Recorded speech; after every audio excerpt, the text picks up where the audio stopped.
What's going on, everybody? Welcome back to the channel. I'm your host, Mike, and today's video is going to be on the Week 3 preview, and I'm going to give you a bunch of streaming options.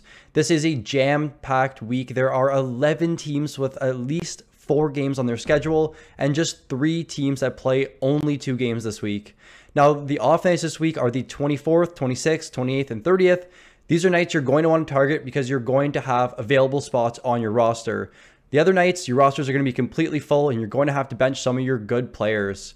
Podcast episode 2 coming out very soon. We're going to be recording it today and likely posting it tomorrow, so stay tuned for that.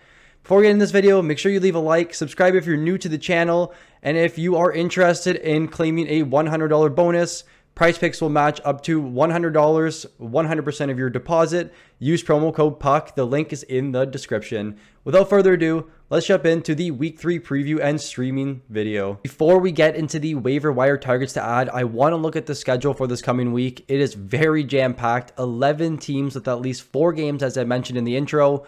So the best way to go about this is look at teams that play at least 4 games and have 2 or 3 off nights. So there are 5 teams with at least 4 games and 2 off nights. The Rangers, Pittsburgh, Edmonton, St. Louis, and Toronto. So those are going to be medium priority teams, and the high priority teams are teams with 4 games and at least 3 off nights. Winnipeg, New Jersey, and Vegas. Those are where majority of our streaming options are going to come from because those players will be able to fit in your roster almost every night throughout the week. Now, there are a lot of back-to-back games this week, so be prepared for all of the goalie streaming options. I'm only going to give you 4 in this video, but there are a ton this week, so make sure you are up to date on the schedule. Follow us on Twitter where we'll be handing out the goalie picks. Same thing with our Discord. Getting us started here now with the forward waiver wire ads. These are players with higher ownership percentage minus Kailer Yamamoto. I was going through my 10 to 12 team leagues, trying to match up with the best schedules to see what streaming options would be available this week. And honestly, there weren't a lot of very good players at the higher ownership percentages. But I have 3 here that I really like this week. Andre Palat of the New Jersey Devils, left winger, 40% owned over on Yahoo. One of the best schedules this week, 4 games, 3 games on the off nights. He is playing on the first line, power play 2, 18 plus minutes per night. Very good shot and hit upside. And if you did watch my video from yesterday, I talked about how this Devils team is getting very unlucky. So hopefully we start seeing some bounces their way and Palat to have a very good week. Rickard Rakell of the Pittsburgh Penguins is our next player up, left wing and right wing eligible, 41% owned over on Yahoo. He has a very good schedule this week with 4 games. Really weird though, 2 games on back-to-back nights, but he is playing in 2 of the off nights. But the reason why I love Rakell so much, if you listen to the podcast, this was a main reason why I was drafting him everywhere. This Pittsburgh top 6 is super susceptible to injury. Jake Ensel is now injured. We don't know how long the status is going to be, but with him out, Rickard Rakell moves up to that top power play unit. He is on the first line already with Crosby, but now adding that top power play unit, it makes him a very, very good player to add. So in those 10 to 12 team leagues, if Rickard Rakell is available, add him to your roster for a stream this week and a potential long-term permanent hold. Riley Smith of the Vegas Golden Knights, part of that very good schedule, same with the Devils. He plays on the 24th, 28th, and 30th, the 3 off nights. 4 game schedule this week, first line with Jack Eichel and on that top power play unit. Right wing is a very scarce position. Riley Smith, 16 plus minutes per night, very solid shot upside and point upside with how good Jack Eichel looks in this early going. Finally, a guy with a lot lower ownership percentage for my deeper league viewers, Kailer Yamamoto of the Edmonton Oilers. Honestly, one of the more boring players in fantasy. He doesn't really do a whole lot, but he is playing 18 plus minutes in this Edmonton Oilers top 6. 4 game schedule this week. Kailer Yamamoto is very viable in points only leagues because he doesn't really shoot or hit very much. But if you do need a good streaming option in your 14 to 16 team leagues, Yamamoto has a 4 game schedule this week with 2 off nights. He is definitely worth a stream. Moving on now to the next set of forward ads for this coming week. That Winnipeg Jets schedule is very juicy this week with 3 games on the off nights and 4 games total for the week. The first player I want to talk about, Mason Appleton, arguably the first player I've talked about with 0% ownership percentage. Probably has to do with some decimals, but in those deeper leagues, he's likely available. Nikolai Ehlers went down with injury. He's on the IR right now, and Mason Appleton is playing on that first line. He's playing 16 to 18 minutes right now. Very solid hit upside if you're looking to stream some hits this week. Cole Perfetti, also on the Winnipeg Jets, dual eligibility, which is very important, center and right wing. He's a little bit higher on the ownership percentage, so 14-team leagues he might be available, but those 16-team leagues, it's very unlikely.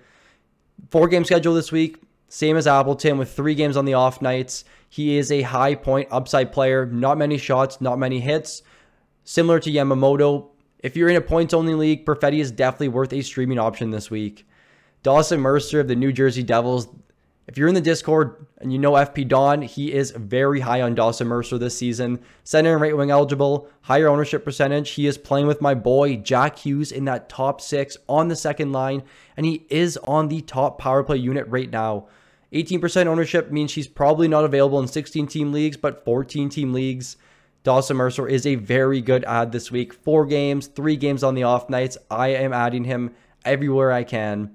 The last player, Danton Heinen. Now, I was going through the Pittsburgh Penguins depth chart, see who was playing where, and it looks like he is filling in the role for Jake Gensel. 2 goals last game, only 3% owned, meaning those deeper leagues he's likely available. Dual position eligibility, which is a very, very good thing. And he has a strong schedule this week with 4 games and 2 games on the off nights. These are my favorite forward ads for this coming week. Jumping over to defensemen now, there weren't really a lot over 20% owned or more that I liked this week, especially with the scheduling. Josh Morrissey of the Winnipeg Jets, he's being dropped in a couple of my leagues right now, and I don't really know why. I mean, the Jets are off to a little bit of a slow start, but I do like Morrissey's upside on that top power play unit. They're very good. 55% owned, so this is going to be for 10 to 12 team leagues, maybe not 12 team, but 10 team leagues, he should be available. 4-game schedule this week, 3 games on the off nights. Very good point upside, blocks, shots, and hits. He's more of a peripheral defenseman. That's where he gets all of his points from. I like Morrissey quite a bit this week. Colton Parayko, you know, I went to go look, and I'm like, who's the only undefeated team? And it was the Blues, and this was prior to yesterday. They only played 2 games, and I'm like wondering why I'm not getting enough goalie starts either. I have Binnington in quite a few of my leagues. So this St. Louis team is going to have a very heavy schedule the next couple months. Colton Parayko, a very good streaming option this week, playing 20+ minutes per night. Good blocks, good hit upside. He has 4 games this week, 2 games on the off nights. These Blues players are going to be very valuable. Do not panic on them. I got 2 Vegas Golden Knights I like here this week as well. In defense, Alec Martinez, 14% owned, 4-game schedule this week, 3 games on the off nights. He is one of the highest shot block volume players in the league. So if you're in a league with shot blocks and plus minus, Alec Martinez is worth an add. Finally, Braden McNabb, one of the bruiser on the back end for the Vegas Golden Knights. Very, very good block and hits upside with McNabb. You're going to get 19 minutes per night in the top 4. Again, 4-game schedule this week, 3 games on the off nights. My God, I almost ran out of breath there. But moving on to the other defenseman ads for this week in the deeper leagues, we have some very, very deep league defensemen that I like this week.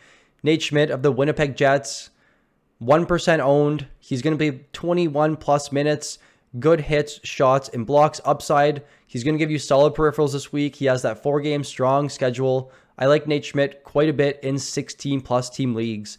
Nick Leddy, you know, I was going through the St. Louis Blues minutes, and he surprised me quite a bit.